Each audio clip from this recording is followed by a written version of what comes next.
Te njëjtën Partia Demokratike do të protestojë brenda jashtë parlamentit duke kërkuar heqjen e imunitetit për ish numrin 2 të qeverisë Belinda Balluku.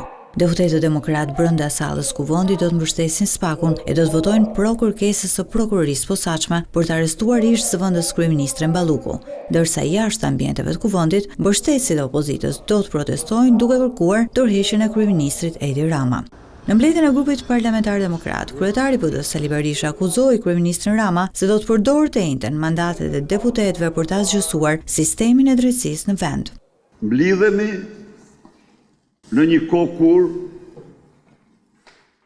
për të mbrojtur lëkurën e tij, për të mbrojtur krimet që ka kryer, ai vendos t'i mbyll dyert drejtësisë shqiptare.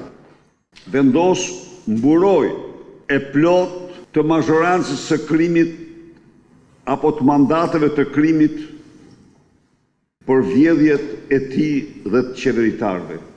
Sipas Berishës, kryeministri Rama duke mbrojtur Belinda Ballukun e duke rrëzuar kërkesën e SPAK-ut për arrestimin e saj, po bllokon procesin e integrimit. Berisha në mbledhjen e grupit parlamentar demokrat akuzoi kryeministrin se për hir të pushtetit të tij personal po dëmton negociatat për antarësimin e vendit në BE, që është dhe ëndra e shumicës së shqiptarëve. Tani del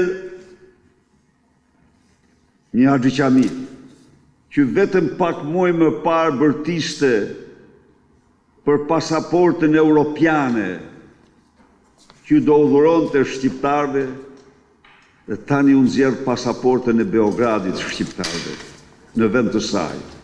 Te njëjtën orën 10 parlamenti do të diskutojë kërkesën e SPAK-ut për të hequr imunitetin e ish zëvendës kryeministres Belinda Balluku, e cila po hetohet për akuzën e shkeljes së barazisë në tendera. Por mazhoranca e ka deklaruar tashmë se do të votojë kundër kërkesës së SPAK-ut për arrestimin e Belinda Ballukut, ndaj në seancën e senjtës nuk priten surpriza.